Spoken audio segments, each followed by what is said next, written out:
So let's start the session. 10 minutes into it. Yeah. Okay. So let me quickly recap what we did as part of the elicitation process. We understood the core techniques, how to figure out the base requirements from by reading some documents, and then how to prepare for the interviews, right? And how to use the observation technique for understanding the requirements in a little more detail. We also learned how to create those, use the prototyping for creating the markups and getting the requirements validated by the customer. We learned some of those group techniques like focus group and brainstorming session, and and let's focus on the rest of the techniques now. Okay. Now let me. So we still have to cover these 4 different techniques to understand the requirements. So let's do that in today's session. I'll use a whiteboard for this.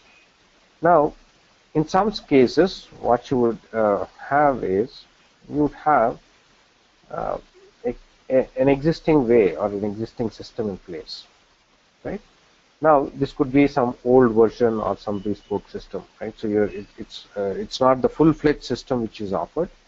So it's more like a stopgap solution which is there in place, and which is meeting their requirement, but they are not fully satisfied with that current system, right?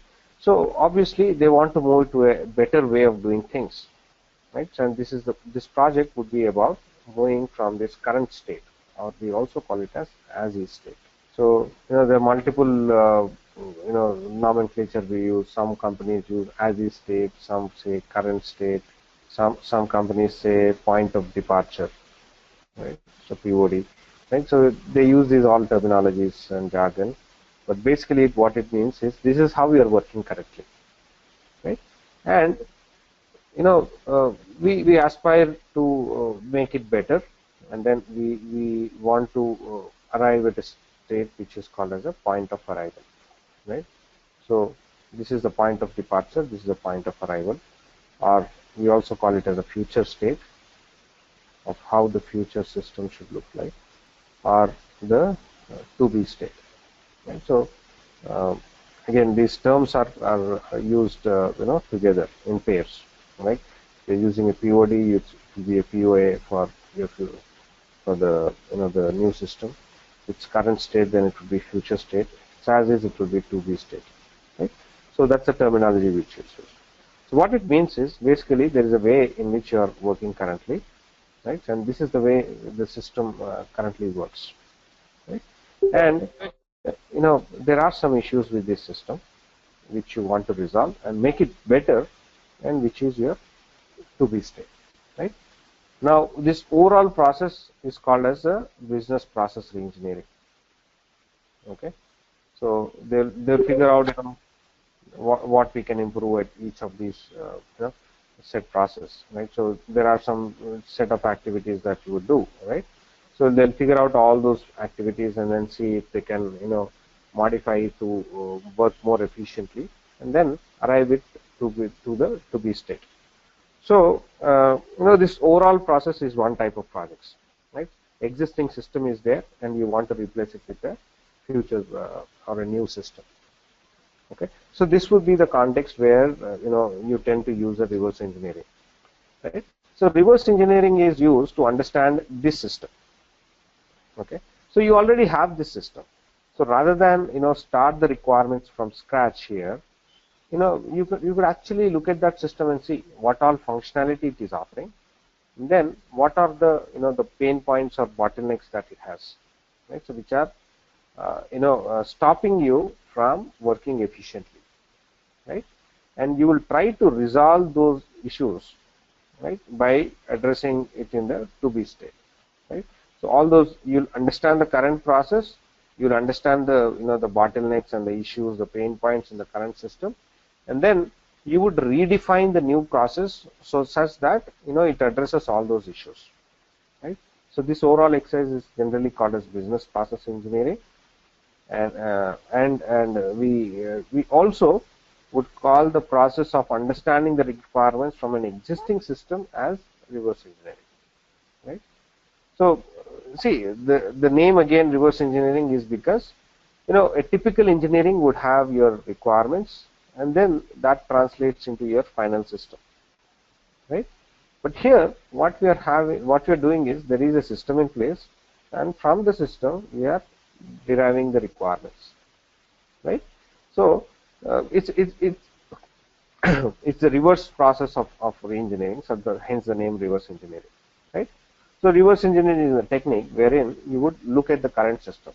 So you will use it functionally and then try to figure out what it is doing, and then you would redesign it to make it efficient, or you will capture your requirements in a way it is more effective, right? One good example, if you look at all these mainframe systems, right? Now they have all these the green screen kind of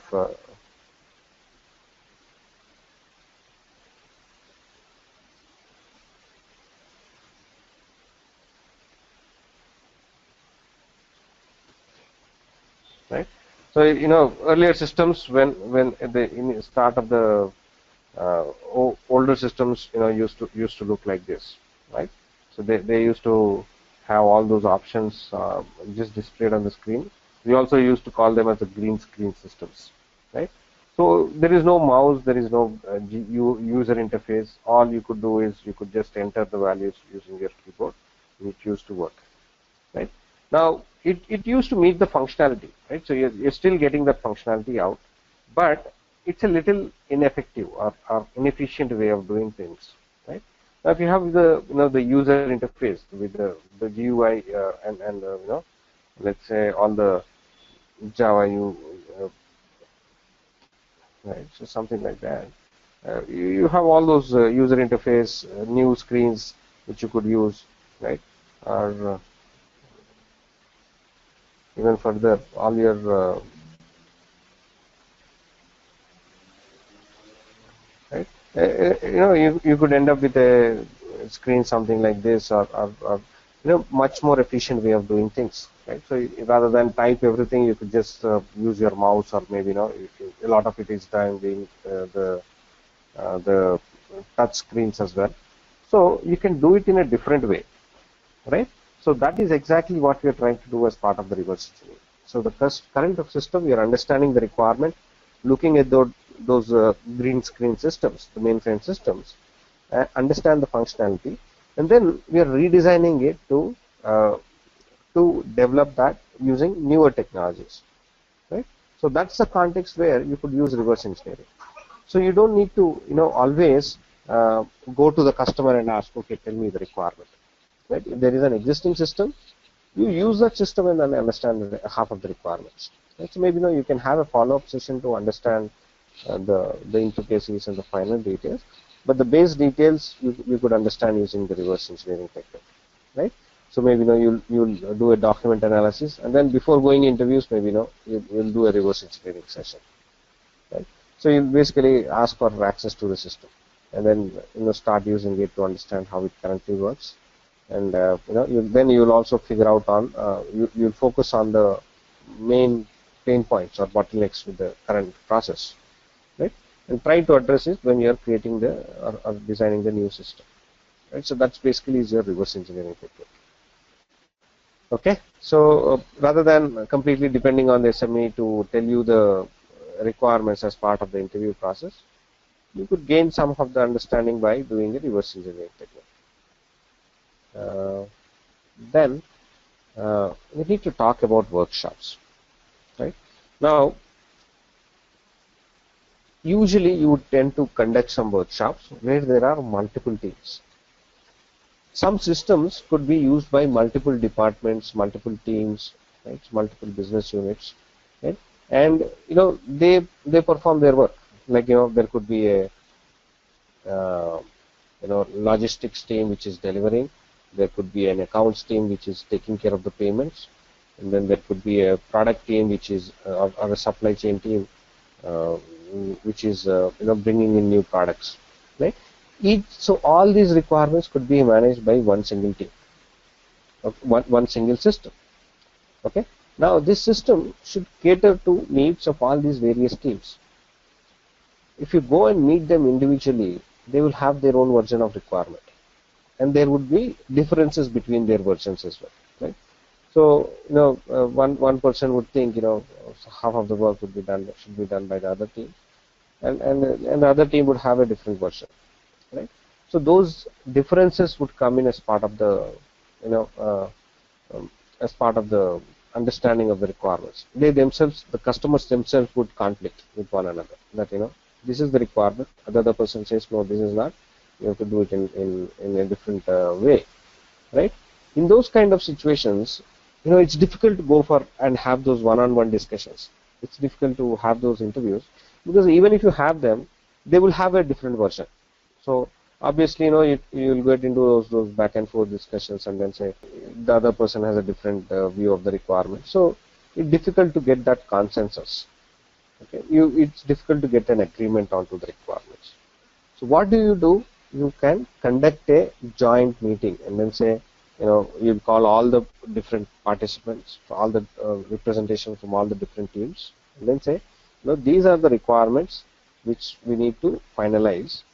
And usually the workshops could differ, could extend from a couple of hours, some half-day sessions, to some 1 week or 2 week sessions also, right? So where you dedicatedly sit on it and then finalize onto all your requirements.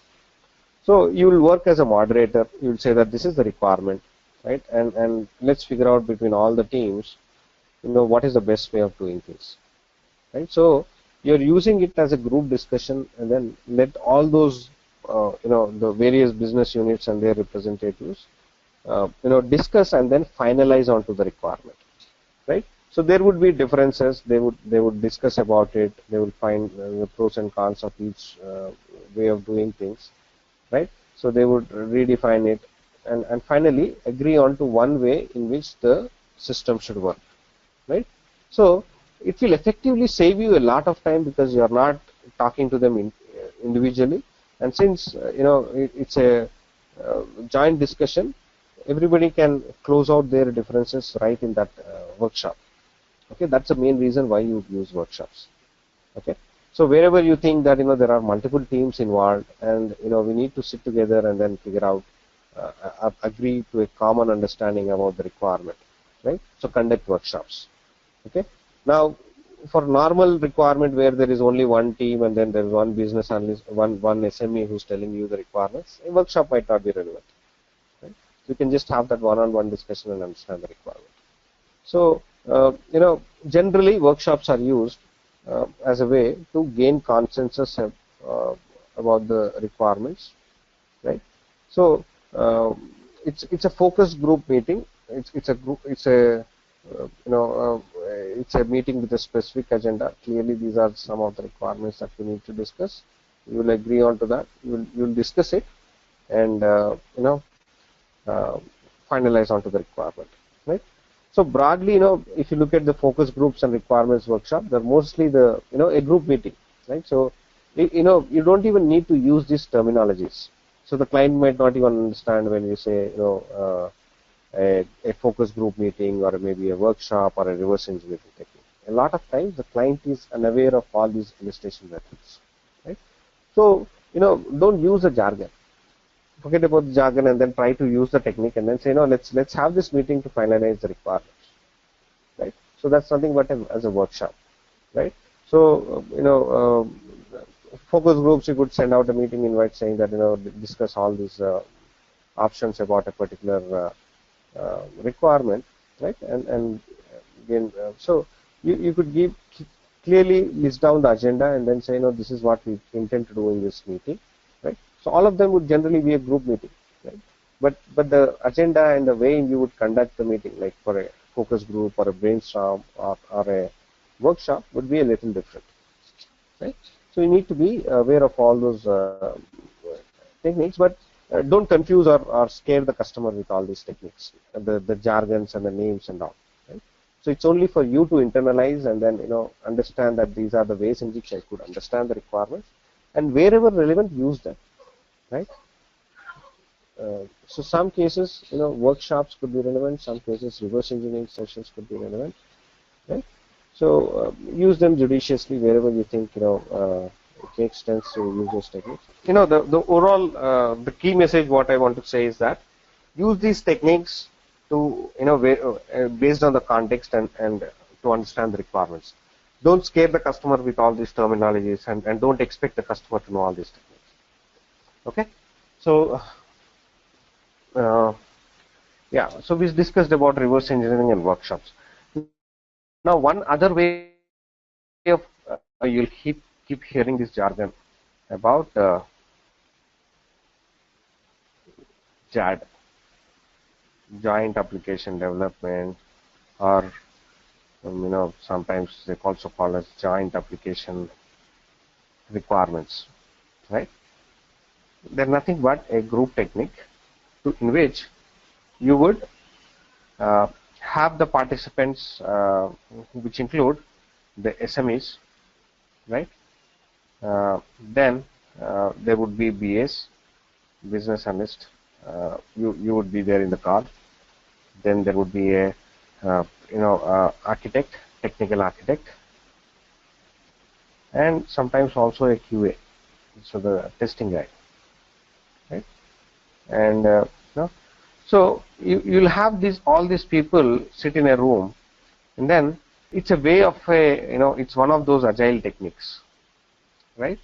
So what you do as part of this agile giant application development is, the SME would tell you the requirement. So you would list down the details about that particular requirement, and then the SME would tell the requirement, and then you would take the opinion of the architect and the QA as well. So see whether it's feasible technically, whether it can be done, right? And then maybe you also have a UI user expert, right? So user interface or a UX guy who would try to create how the screens would look like, right? And in a way they try to take the opinion from the technical team right at that point, whether that particular requirement can be met or not, how the screen should be looking like, and what needs to be done for testing. All those inputs would be discussed as part of these chat sessions, right? I would consider that as a part of a workshop or a variant of a workshop, but generally that is another technique which people use to understand the requirements and take the opinion of the technical team as well, right? So sometimes you keep hearing this JAD, we should be able to conduct these JAD sessions. So it's nothing but a workshop with the various participants. You have the subject matter experts who tell about the requirement. Then you would take the opinion about the technical team as well, right? So how is the requirement going to be met, or whether it's feasible or not, how the UI screens should be looking like, all that you would finalize right in that calls, and then you would create those prototypes as well, right? So a little bit of prototyping also is involved, okay, right through those workshops itself, right?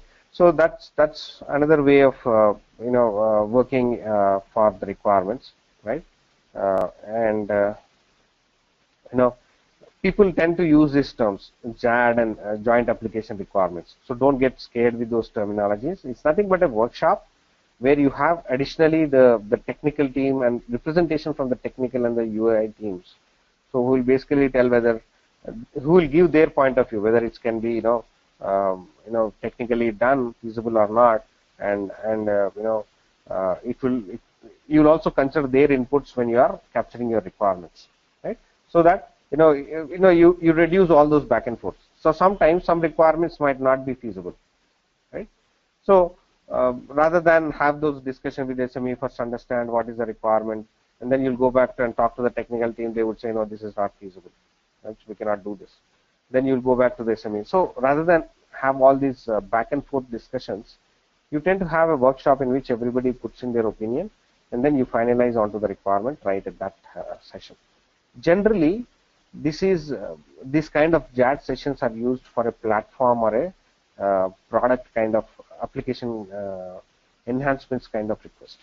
Why? Because if it's a completely new system that you're developing, right? So anything can be done. Usually anything can be done, right? But once already an application is developed, right, and enhancing some or adding some additional functionality, there could be some technical limitations because the way it's designed or architected, there could be some technical limitations. In those kind of situations, chat sessions make a lot more sense, because the customers, the SME asks you about a requirement. You can directly involve the architect and then say whether is this possible in this particular architecture, the current system, is this enhancement possible or not, right? If it is possible, then you'll consider further and then see how the UI screen should be made and how it could be tested out. All those details could be worked out, and then you could create prototypes, right? If it doesn't work out, you would get the feedback right away. The architect would say that these are the limitations, and then you can close it up. Otherwise, if you are meeting them individually, there will be a lot of back and forth.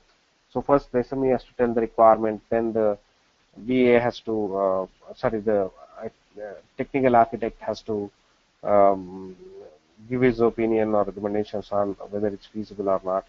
All those discussions could be avoided if you have a chat session.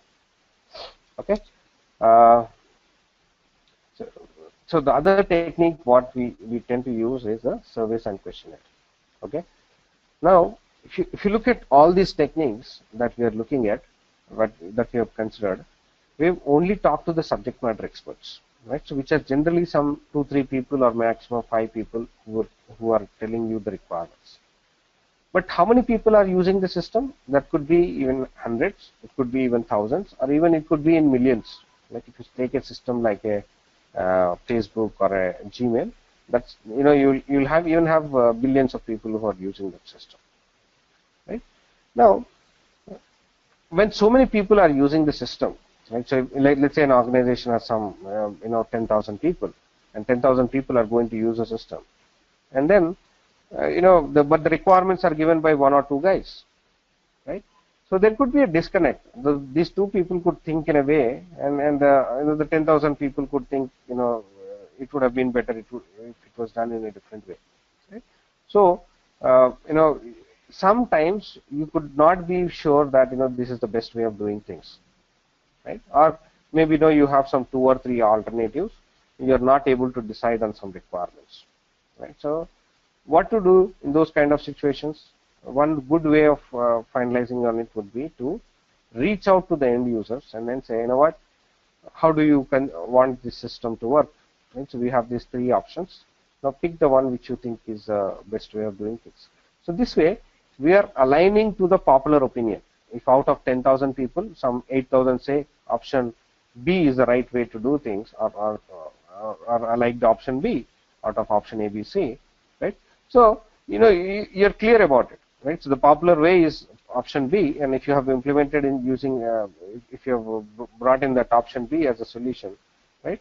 So it would generally be accepted by all those 8,000 people, right? So broadly, what are we doing? We are taking the opinion of the user community and then incorporating those details. Now, obviously, we can't do this. We can't take this feedback by going and meeting each one individually, right? So you cannot conduct interviews for all those 10,000 people, right? So how do we do it? We generally go for a survey or a questionnaire. So what it means is we'll prepare a detailed questionnaire with the points where we need their feedback on. So you need not approach the user community for each and every requirement.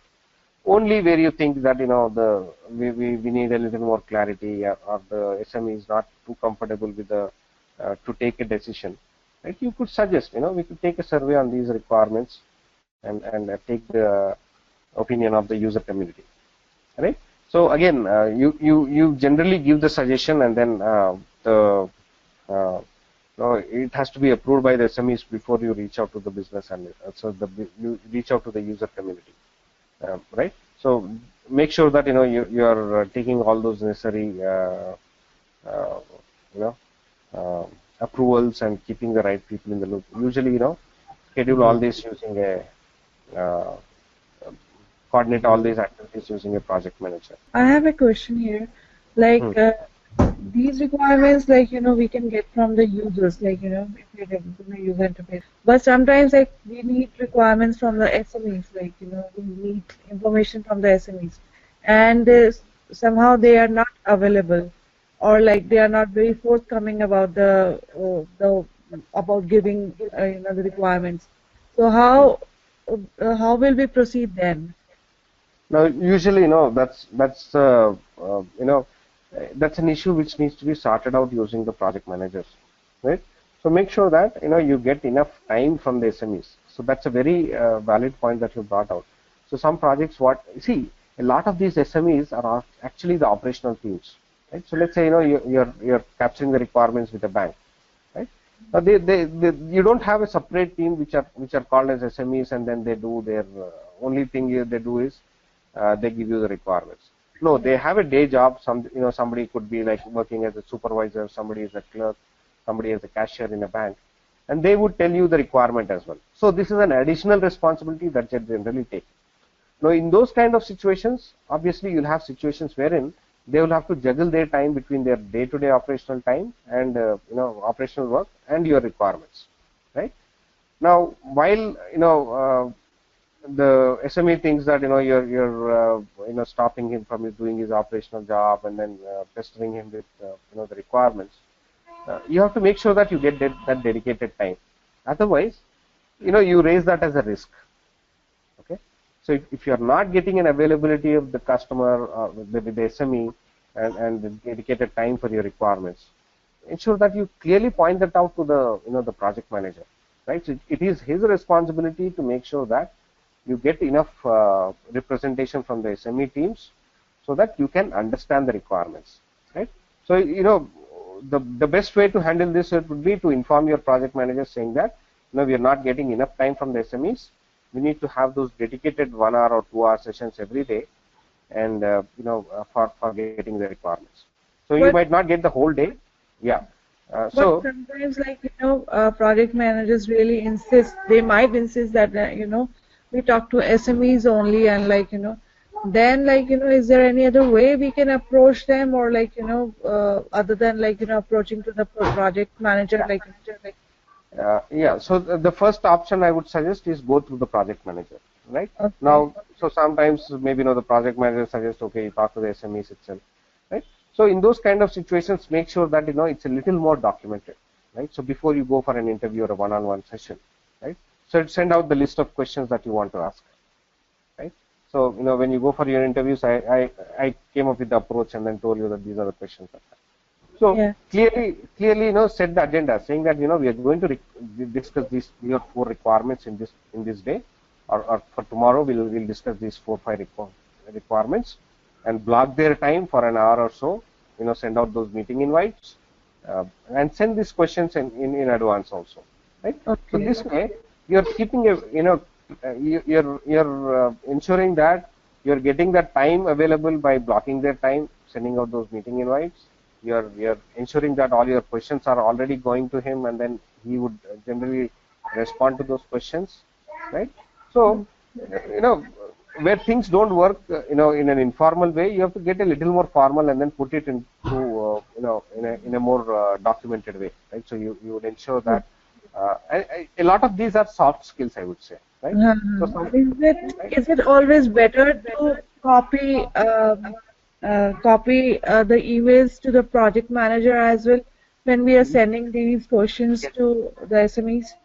Yes, usually the project manager should be kept in the loop for everything that you do, right? So, but that's a default thing I would suggest, because Okay.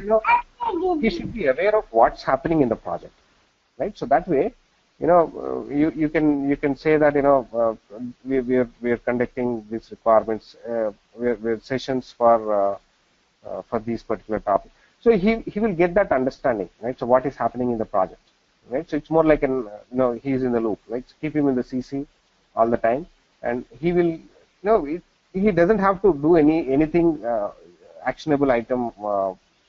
There won't be any action item for the project manager. It's just that he is informed that we are conducting these activities, and we are progressing in this fashion, right?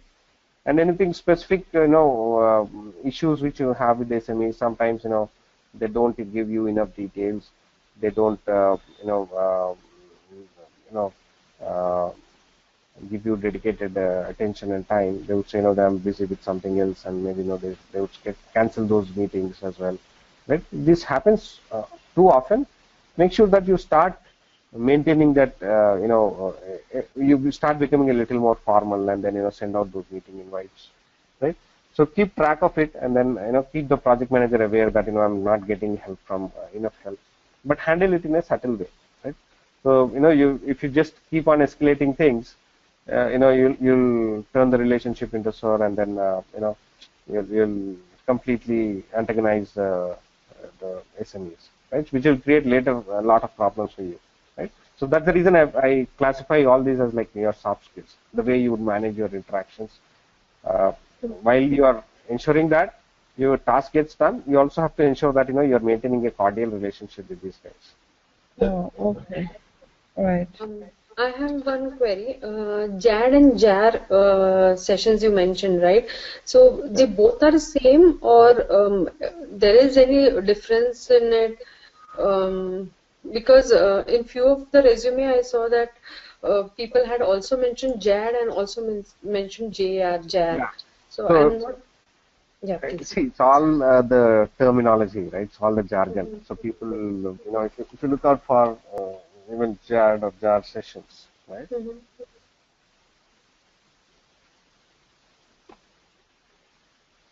Okay. So now we have a new acronym, Joint Application Development, right? And if you go for this, sometimes, so it's classified as one of those agile and dynamic system development methods, right? Now, if you look at these techniques, even if you go for Wikipedia, you'll find that out. Right? It's usually the jargon, and there would be very subtle differences, right? And I don't find much difference between both of them. Okay, because why this question I asked is in one single resume, which was about 8 to 10 years of experience. In that that particular person had mentioned that had conducted JAD sessions, had conducted JAR sessions. So I was a bit confused, like because both are for from the agile methodology, right?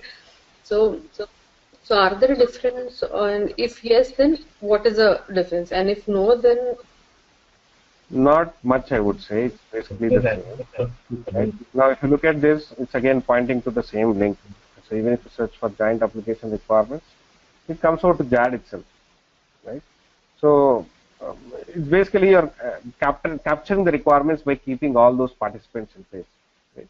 So usually you have these core participants, the SMEs. Then you would be the scribe, and you are recording all those details. And then there would be the representation from the technical team as well, right? Yeah. Doesn't JAD stands for Joint Application Development, and JAR stands for Joint Application Requirements? Yes. Yeah, so like then the name itself identifies like development means that when we are dealing with the developers, and when we are gathering requirements from SMEs and all, like then we are doing the JAR sessions. Is that can be the difference? Not really. See, when you're see the overall, if you look at the participants and the agenda of these sessions, right? So usually they are the same, right? You're trying to figure out the requirements from the SMEs, and also get a confirmance from the technical team whether that can be doable or not, right? So you're agreeing on to that final requirement during these JAT sessions, right? So I don't usually think that there is a term called JAR, Joint Application Requirements, as a separate topic, right? So even if you search, on Google, it generally points to the same Joint Application Design or Development, right? So it is okay, right, that in our resume we will just mention that conducted JAD sessions with the SMEs on the subject matter. That's all, So, right? yeah. So, ideally when you're putting it in your resume, talk about all, a little bit about all these techniques. So you could do Yeah. prototyping, you could do, Right. all these workshops or reverse engineering. So, say that, you know about all the elicitation techniques as per the BABAC, Business Analyst Book of Knowledge, Okay. right? And So that yeah, and one more question, like what kind of interview question would be asked on the elicitation techniques? Now, see, they would figure out, they would might want to check, how did you understand the requirements, or is it always, see, their primary focus would be, do you know the various techniques in which you could engage the customer to understand the requirements, right? Okay. Now, before you would have completed this session, if I ask you how would you understand the requirements, you would say, no, I would ask the questions to the SME and then get the responses, right? But you knew the other avenues of information also. That there are multiple documents that you could read. Then you could ask for a demo sessions or an observation technique, right? So you know about prototyping, how to validate your requirements, a brainstorming session for generating ideas, right? A reverse engineering to understand an existing process or system application. You can conduct workshops or chat sessions to to involve multiple parties. So there are multiple other techniques that you have learned through this part, right? So questions could be, the interviewer would want to understand whether you are aware of all these ways in which you could understand the requirements, right? So if you have a good understanding about all these techniques, and depending on the scenario or the context, you could use one of these techniques. So that is basically is what the interviewer would like to know. So if you are portraying some experience on your resume, you will say, how did you capture requirements for this project? It could be a simple question like that. So you'll have to bring out those finer details about maybe you first understood the requirements by reading some documents for that project. Then prepared the list of questions, had those interview sessions, and then you also had some you use observation technique and demos to understand the existing way. You did some reverse engineering. So you should bring out all those details, and that is how the interviewer would be comfortable, saying that this guy knows a lot about how to understand the requirements, right? So that would be the focus. I hope that answered your question. Yes. Yeah. So from an interview point of view, they would try to understand whether you're aware of all these techniques and you could use that in the right context, right? So the questions could differ. They might not ask you directly, tell me about reverse engineering, right? Nobody does that. They would say, in case you're portraying some resume, they will try to answer. Now, how did you go about understanding the requirements, right? Then you'll have to relate. How do you actually go through this process about using these various techniques to understand, and not just say that I was completely dependent on the interviews with the SME to understand the requirements, right? So you'll have to ensure that you bring in that. That would be the focus of your interviews. Okay, you'll have to bring out your understanding of all these elicitation techniques when somebody is trying to figure out whether you can understand the requirements, right? Because this is a key part. So if you're not clear with the requirement, obviously it will affect your documentation. You'll not be able to document the requirement clearly, right? So that's where the first step of understanding the requirements has to be clear, and you could use one of these techniques to understand the requirements as well, right? We still have to cover the interface analysis. I'll leave that for a later session. We will clearly have to understand the approach of how to figure out the interfaces for a system, and what do we do and what do the so it also involves some technical details which the technical architect would take care of. So you need to be clear about the process and what is your involvement and what is the technical. The next session we'll focus on interface analysis. I haven't still completed that surveys and questionnaires, and somebody interrupted the question. So let me complete that topic, and if you have any further questions, we can take that. Right. So surveys and questionnaires you will generally use for to broadly involve that user community. Right. So if you think that the SME is not really comfortable taking those decisions himself, so you could suggest. No, you cannot take a decision whether to conduct an interview or to conduct a survey or a questionnaire. It's not your decision. All you can do is you can suggest. No, why don't we ask these questions to the users and then take their opinion? Right? So basically, you're taking their opinion and using that as a requirement. Right? So the most popular one means the system would be used by all those people. right? So that's a intention of using a surveys and questionnaires. Okay, and again, like I said, you are not going to decide to conduct a survey or questionnaire. You can suggest this if the SME is not able to take a decision which way to go about it on some of the requirements. You say, can we reach out to the users and then take their popular opinion? Okay, so sometimes this surveys questionnaires would work well for usually the internal users, which means it's who are actually your employees or somebody like that, or maybe your suppliers or your customers. But for for general public or customers, it's difficult to send this questionnaire and then say, because you don't even know whether the particular users would use the system or not, right? For example, if you take a Facebook, right? So there's so many billions of users, so you cannot reach out to them and then figure out a popular opinion.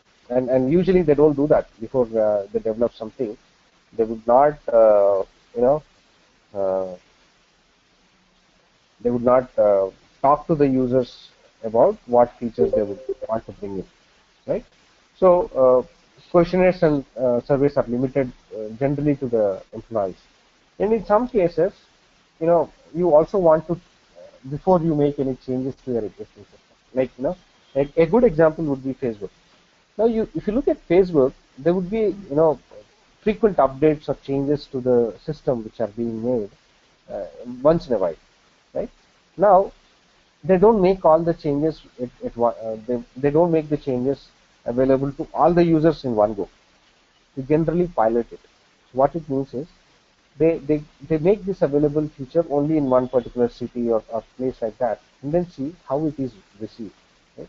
Are people happy with that, or they don't really like it, right? So they will take their feedback uh, and try to figure out how it's working, and then roll it out to all the complete user base, right? So they might first figure out some a base of like 1,000 people or 10,000 people, and then just selectively give this feature to them, right? So that's also called as a piloting, and you have this something called as alpha beta testing, right? So uh,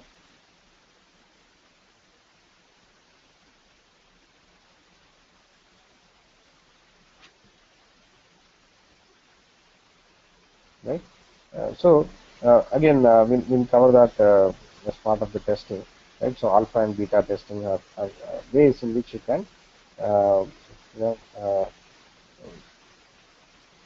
basically, alpha is basically the one which you do on the development environment, and then you give it to the users, and that you would consider it uh, uh, as a beta testing, right? And then you have something called as A/B testing, wherein you give two options to.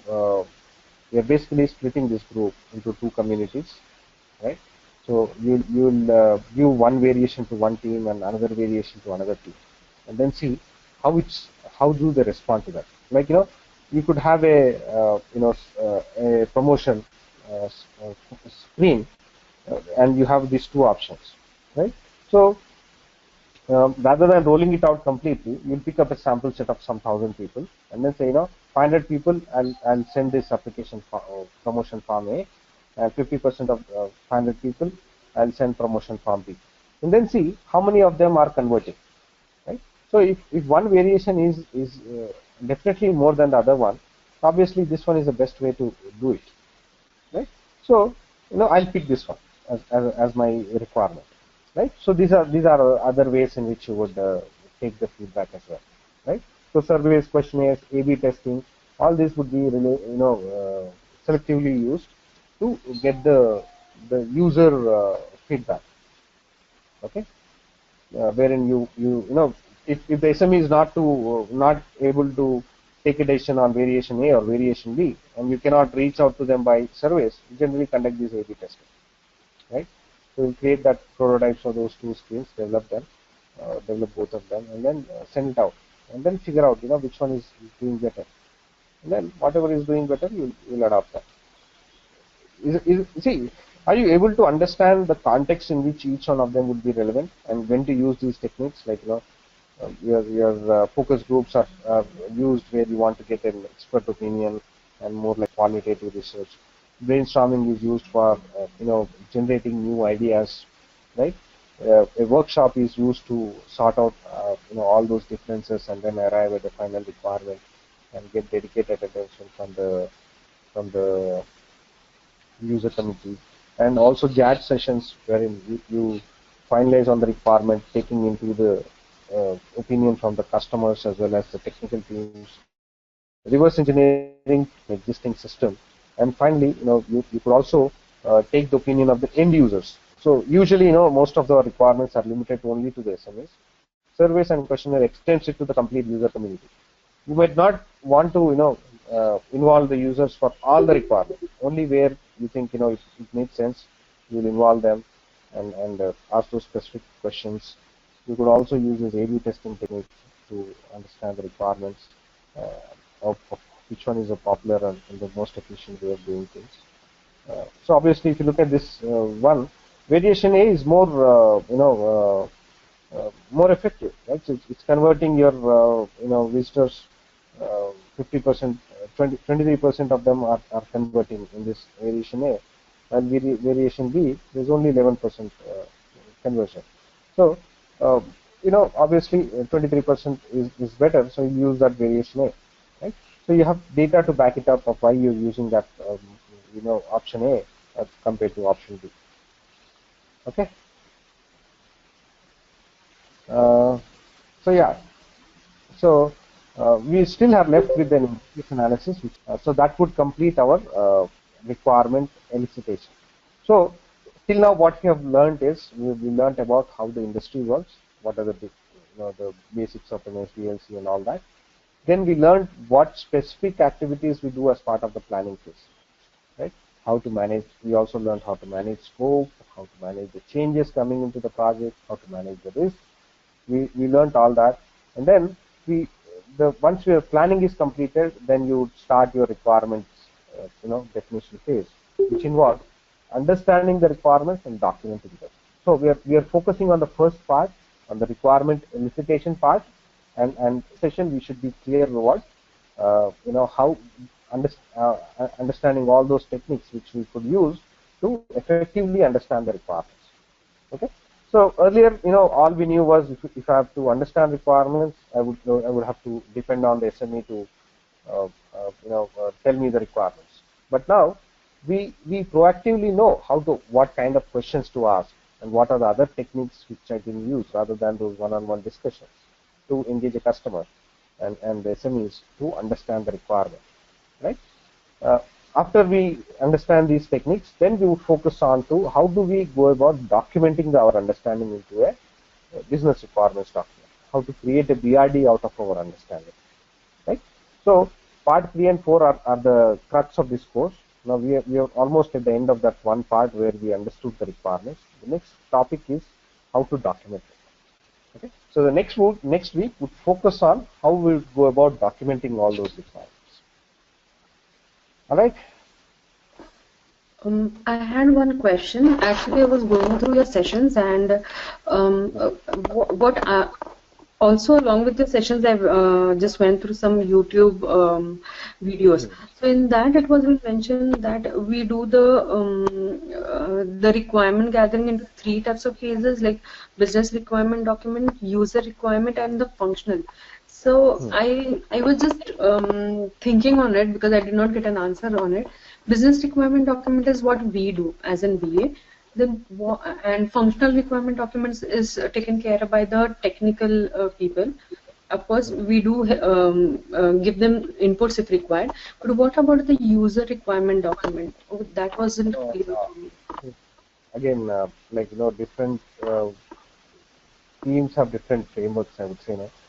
I would personally don't find a difference between your functional requirements and user requirements, right?